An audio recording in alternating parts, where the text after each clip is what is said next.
to me, children, and follow my way into the world of darkness and night. Il existe des tonnes d'histoires dans ce monde, à propos de versions de Pokémon hackées. Certaines sont très bien faites, comme cette version où on commençait le jeu avec un fantôme comme starter. D'autres sont ridicules, avec des histoires idiotes, comme le joueur qui meurt après avoir fini le jeu, ou alors le jeu qui lui parle. Bordel, mais ces écrivains ne savent pas que dans ces histoires, moins il y en a, mieux c'est. Enfin, je m'égare. Mon intérêt a grandi pour ces jeux hackés qui, apparemment, sont vendus dans n'importe quel magasin, sur eBay ou donnés par des sans-abri à des passants au hasard. Je n'ai pas eu le plaisir de rencontrer ces personnes bizarres. J'ai simplement trouvé cette cartouche, quand le camion des éboueurs a reculé de la poubelle des voisins. J'ai remarqué cette cartouche, et j'ai demandé à l'éboueur si je pouvais la prendre, ce qui ne semblait pas le gêner. Elle avait été jetée de toute façon. J'ai bien sûr demandé à mes voisins s'ils ne voulaient pas la reprendre. Ils étaient perplexes, comme si c'était la première fois de leur vie qu'ils la voyaient. Leur fils la voulait. Un petit garçon qui avait vu le trac au feu dessus, pleurant « Pokémon, je la veux, maman !» Mais sa mère lui disait non. Il n'avait même pas de Game Boy. Il aimait juste Pokémon. Ne pensant à rien d'autre, je suis simplement rentrée chez moi, regardant l'autocollant sur la cartouche. Juste un sticker ordinaire de la vieille version rouge, un peu déchiré près du bout du trac au feu, mais rien à attendre d'un vieux jeu. Gamin, j'avais la version bleue, donc j'étais un peu pressée de voir les différences minimes entre les deux versions. Je fus un peu déçue en voyant l'écran titre. Pokémon version rouge étranglée. Bon, ok, c'était un hack. Les hacks avaient beau être bien faits et tout, ils n'avaient aucune valeur. Les originaux avaient bien plus de valeur maintenant, et je voulais jouer à Pokémon rouge, pas à cette merde. Bon, c'était gratuit, pourquoi ne pas essayer? Le nom était étrange cependant. Rouge étranglé, ça n'avait aucun sens. Pas même une description morbide de quelqu'un en train de s'étrangler, car on devient bleu sous l'asphyxie, pas rouge. Après tout, peut-être que c'était un hack allant par deux, et que j'avais eu la rouge. Plus j'y pensais, plus je devenais intéressée. Ma déception initiale se transforma en curiosité, et je voulais savoir ce que le créateur avait fait. J'allais noter tout ce que j'allais voir. La première étrangeté que j'ai notée fut quand l'écran titre montra Dracofeu à côté du joueur, et non un Salamèche.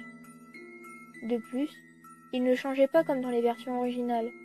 Dracofeu restait même après 5 minutes d'attente. Haussant les épaules, j'ai tapé Start, notant qu'il n'y avait eu aucun cri de Dracofeu comme c'était supposé se passer. J'ai vu l'option Continuer, ce qui signifie qu'un autre joueur avait commencé une partie avant moi. J'ai sélectionné cette option pour voir ce que ce soi-disant joueur avait fait. Non. Le jeu ne me laissait pas continuer, peu importe ce que je faisais. J'ai entendu le cri de Dracofeu, très faible et à peine audible. Ignorant ceci, j'ai choisi nouveau jeu. De toute façon, je ne pouvais faire que ça. L'écran tourna au noir pour un moment. Pas de professeur Chen, pas de thème, rien du tout. Finalement, l'écran se changea et montra une chambre. 2 lits, 2 télés et un ordinateur dans le coin. Mon sprite de dresseur était le même que dans les versions originales. J'étais curieux de savoir pourquoi on ne m'avait pas demandé mon nom, ce qui fut résolu quand j'ouvris le menu Start, constatant que mon dresseur était nommé Steven. Non, ce n'était pas mon vrai nom ou quelque merde comme ça.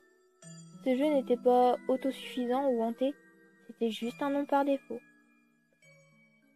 Curieux, j'ai vu que j'avais le montant d'argent de départ, pas de badge. Il ne ressemblait pas trop à Red non plus.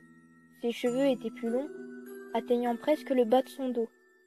Le sourire de Red, remplacé par un petit sourire narquois. Honnêtement, je trouve ce sprite plus cool que celui de Red. Ensuite, j'ai regardé ses Pokémon. Il avait seulement un Salamèche au niveau 5, nommé Mickey. Rien d'étrange à propos de lui, ou plutôt d'elle. son nom semblait féminin. J'ai regardé ses stats. Elle avait seulement griffes et rugissements, des attaques basiques. Le jeu semblait normal. J'ai marché dans la chambre, notant que les cheveux de Steven étaient présents dans le dos du sprite. Je ne reconnaissais pas la maison, mais je suis descendue pour en savoir plus. En bas, il y avait un autre dresseur, qui m'a parlé à l'instant où je suis descendue. Mike. Prêt? Steven. Ouais. Je supposais que Mike était mon rival, prédécidé pour moi en replacement de Blue. Je suis retournée dans ma chambre. En revoyant les deux lits, je me suis dit qu'ils étaient sûrement frères. Ils ont reparlé de leur projet pour tous les attraper, de devenir maîtres et tout ça, avant d'avoir une petite discussion sur qui était le meilleur entre Salamèche et Carapuce, ce qui évidemment fit place à un combat. Ce fut simple. Griffe, charge, encore et encore, avant que je gagne, grâce au fait que j'avais commencé. J'ai noté combien le sprite de Steven semblait cool en combat.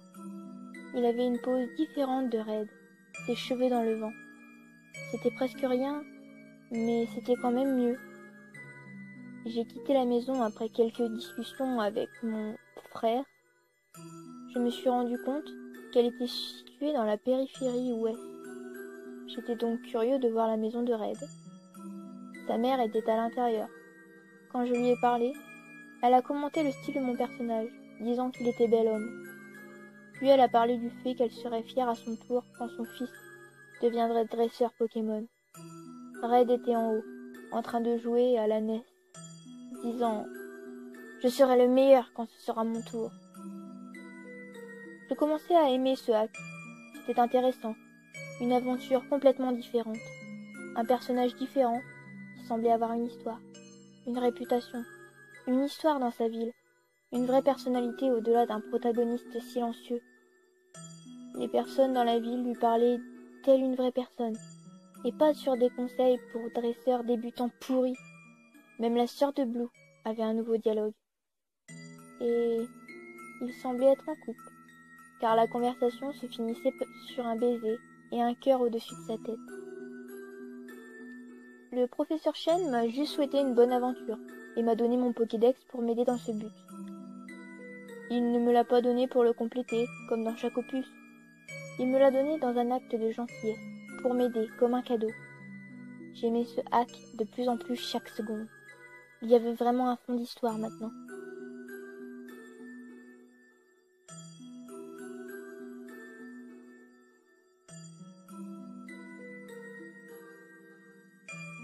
L'histoire était différente, mais le gameplay était le même. Je suis allé au nord, comme je devais le faire, allant de ville en ville pour collecter les badges, recevant les louanges des champions.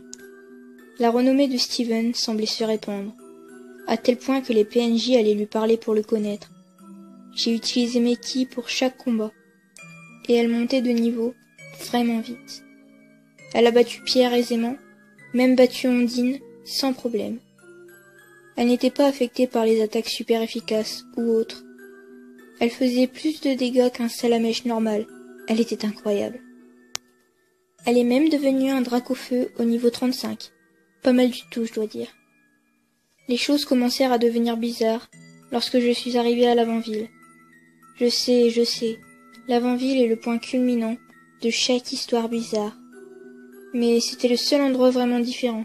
Il n'y avait pas d'invasion de la Team Rocket, ce que j'ai trouvé bizarre.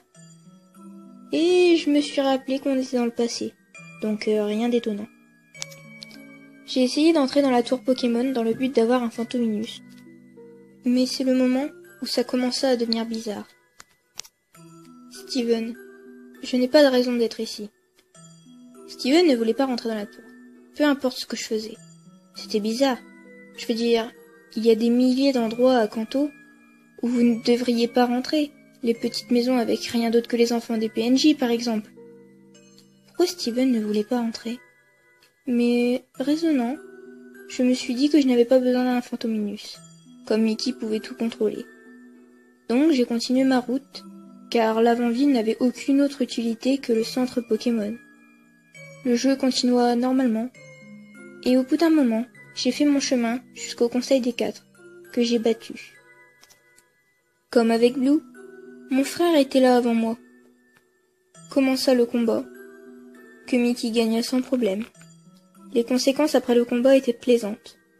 Aucune tension entre Steven et son frère comme avec Blue et Red. Les deux frères se sont félicités mutuellement sur leur progrès et se sont serrés la main avant que l'écran ne devienne blanc. Pas de Panthéon, pas de crédit. Quand l'écran revient, les deux frères étaient dans leur chambre, assis devant l'ordinateur, en train de parler. Steven. Je ne veux pas. Mike. Allez, je vais juste l'emprunter un moment pour compléter mon Pokédex. L'entrée ne marchera que si le Pokédex me reconnaît comme son dresseur pendant quelques secondes. Steven. Mais c'est ma Mickey. Mike. Je te promets que je te la rendrai après. Allez, s'il te plaît. Oui. Non. J'étais un peu perplexe. J'ai tapé non, par précaution. Mike. Allez, s'il te plaît. Non. Mike. Allez, s'il te plaît. J'ai réalisé que c'était une boucle, et que je pouvais seulement dire oui. Alors je l'ai fait, pour voir ce qui allait arriver. Mike. Ok, ça prendra juste... L'écran changea alors, pour montrer l'animation de deux dresseurs en train d'échanger. Ce que j'ai trouvé bizarre, car j'étais seule. Mais c'était supposé arriver. Mickey s'en alla en premier, que j'ai regardé paresseusement en train de s'envoler dans le tube. Snap! Ça m'a fait bondir, le bruit résonnant dans ma chambre silencieuse. Regardant l'écran, j'ai noté que le jeu semblait gelé. Mickey était resté à mi-chemin dans le tube, mais le jeu ne faisait rien. Avec un soupir, j'ai éteint le jeu, me demandant de quand ma dernière sauvegarde datait. Quand le jeu se ralluma, je regardai un moment l'écran tilt. Il n'y avait plus de trac au feu près du dresseur. J'ai pressé Start, réalisant que continuer était la seule option présente. C'était étrange. J'ai sélectionné continuer. Le jeu commença sans montrer mes stats, comme d'habitude. Ma mâchoire m'en tomba quand j'ai vu ce qui m'accueillit. 1 an plus tard. Le thème de l'avant-ville commença, l'écran faisant doucement un fondu dans le noir. Steven était dans la tour de l'avant-ville, ce qui rendait la musique encore plus pesante. Il était debout devant une tombe, ne faisant rien. J'ai pressé O. Steven, 3 petits points. Confus, j'ai essayé de marcher, réalisant que j'avais encore le contrôle à ce moment-là. J'ai appuyé sur Start et regardé mes stats. Mickey n'était plus là. Pas seulement elle. Toutes les options avaient disparu. Le Pokédex était absent, le sac vide. Vraiment concerné, à présent, j'ai regardé la carte. Il n'avait plus d'argent, pas de badge.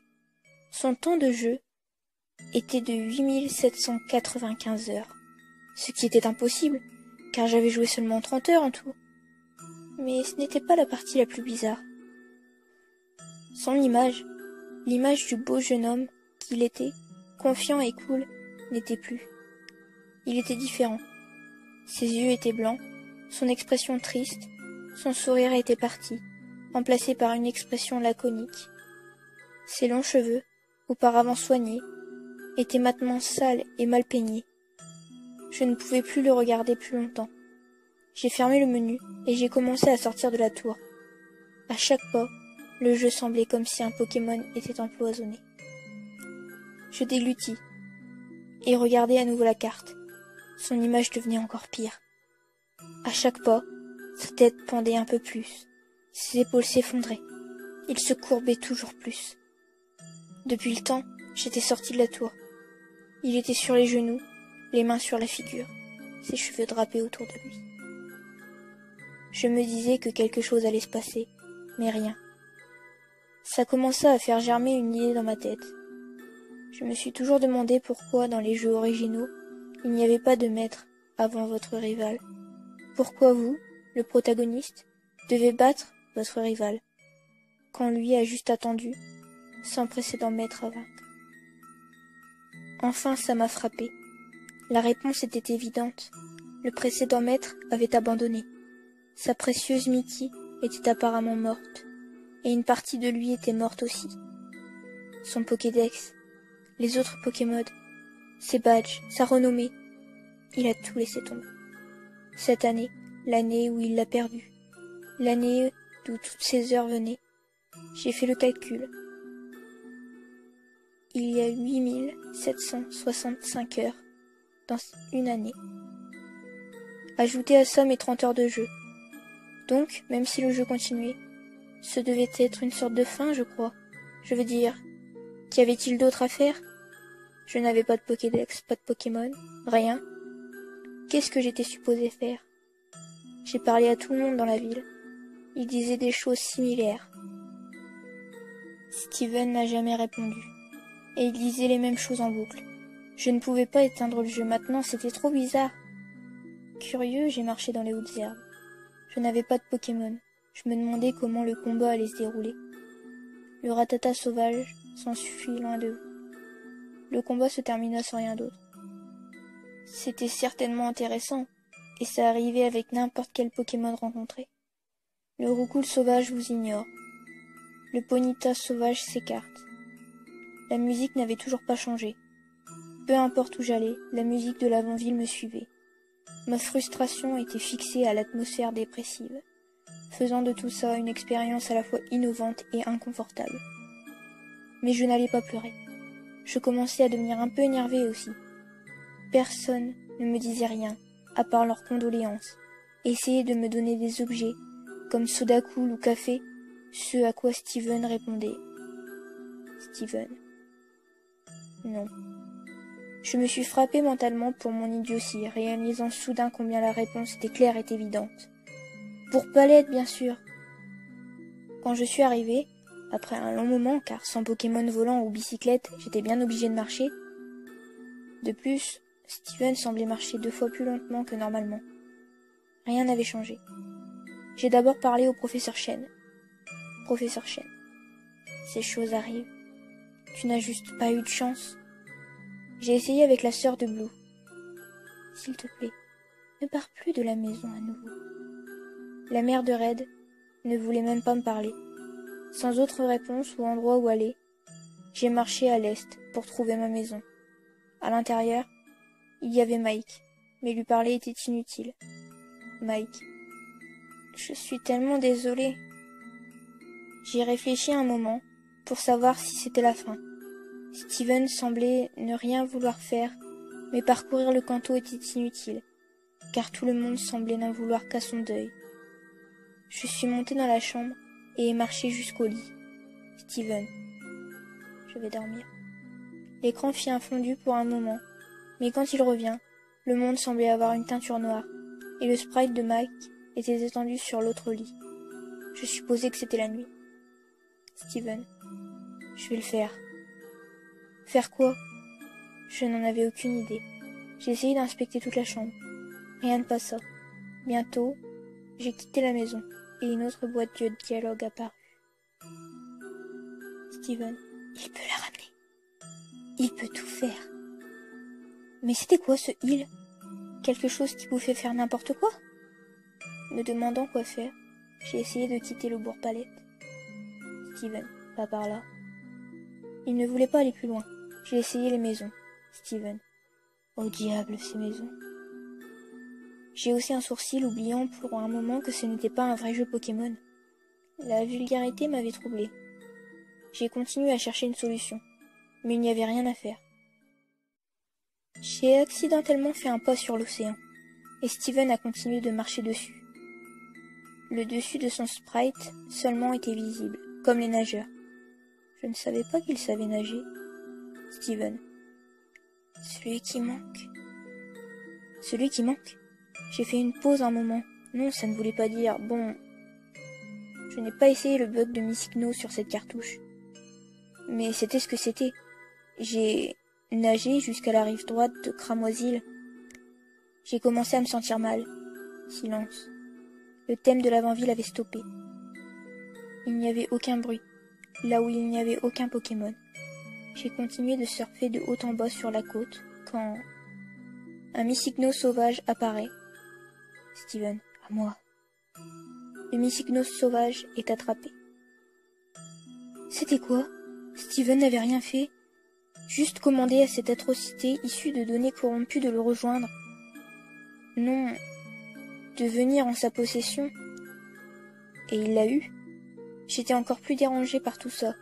Regardant le menu Start, j'ai vu que Myssigno n'était pas avec moi en tant que Pokémon, mais en tant qu'objet, rendant les choses encore plus bizarres. J'ai regardé la carte de dresseur aussi. Steven était dos à moi, ses longs cheveux drapés derrière lui, les mains dans les poches, rien d'autre. Me rappelant ce qu'il avait dit cette nuit, j'ai réalisé ce que j'avais à faire. J'ai survolé jusqu'au nord et j'ai marché jusqu'à l'avant-ville. Le long du chemin, j'ai remarqué qu'aucun dresseur ne voulait regarder Steven. Ils se détournaient tous lorsqu'il passait, même ceux qui normalement étaient statiques. J'ai essayé de parler à un des officiers qui gardait les passages entre les deux villes. Officier, vas-y. Ils disaient tous la même chose, mais un me glaça le sang. Officier, certaines fois, la mort est la meilleure chose. Mes mains étaient couvertes de sueur. Steven allait faire l'impossible. Quelque chose qui passerait pour un crime contre nature. Et beaucoup de gens partageaient mon opinion. Je me suis raidie. C'était juste un jeu et j'allais le finir. Ça m'a pris une éternité pour monter la tour Pokémon. Et j'essayais de me rappeler la bonne tombe. Devant la vraie, j'ai pris une grande inspiration. En premier, j'ai essayé de l'inspecter. Steven. Mais qui? Rien ne se passa. J'ai dégluti, ouvert le menu et sélectionné Myssigno dans mon sac. Chaîne. Steven, ne fais pas ça! Je me suis rappelé quand le professeur vous disait comme par magie de ne pas utiliser un objet clé quelque part, comme la bicyclette dans un bâtiment. Mais cette fois, le message était différent, presque comme un avertissement. Steven, dans un monde qui est triché avec moi, pourquoi devrais-je être honnête? Steven utilise ça. Steven obtient $. Mais qu'est-ce que j'ai obtenu, nom de Dieu? Je ne peux pas vous le dire, car le jeu prit mon contrôle. Sans que je ne fasse rien, Steven quitta la tour de lui-même, marchant pas par pas. Le thème de l'avant-ville se joua après que j'ai quitté la tour, et devient atrocement lent. À chaque fois que je passais dans un endroit où la musique devait changer, la musique devenait encore plus lente. Et quand j'arrivais à Azuria, c'était un grognement démoniaque. Je regardais juste, essayant de deviner où j'allais, mais ça devenait évident. J'arrivais au Bourg-Palette, et la musique stoppa quand j'arriva devant la maison de Steven, montant les escaliers. À ce point, Steven était en train de marcher pas par pas, stoppant au lit de son frère, se tournant pour lui faire face. En premier, le jeu frisa, et je ne pouvais rien faire, simplement rester là sans bouger. Mais je ne pouvais ouvrir le menu Start. J'ai choisi sa carte de dresseur. Il n'y avait qu'un grognement étouffé, comme un cri distordu. Steven me regardait à nouveau. Il était voûté, ses cheveux cachant ses yeux. Ils étaient sauvages et décoiffés. Entre ses mèches, on voyait qu'il n'y avait plus de figure du tout, juste une ombre noire, d'où sortaient 2 yeux rouges, ce qui contrastait avec l'ombre. Ça n'allait pas du tout. Son nom était maintenant S, point d'exclamation, 3V, 3N. Je ne pouvais pas détacher mes yeux de ceci. Je commençais à avoir trouble. Je ne pouvais plus voir grand-chose et ma figure était humide. Je pleurais comme un bébé. Il n'y avait rien que je puisse faire pour m'arrêter de pleurer. J'étais ce garçon du début. Je l'avais fait monter à l'excellence, et il fut obligé de tout stopper à cause d'un accident tragique. Et maintenant il était ça, cette abomination. Je l'ai regardé devenir fou. J'ai essuyé mes larmes, fermé la carte de dresseur et essayé de sauver le jeu. Le jeu m'informa que c'était impossible. Steven, plus rien ne peut être sauvé maintenant. Le jeu de pause ne voulait pas se fermer.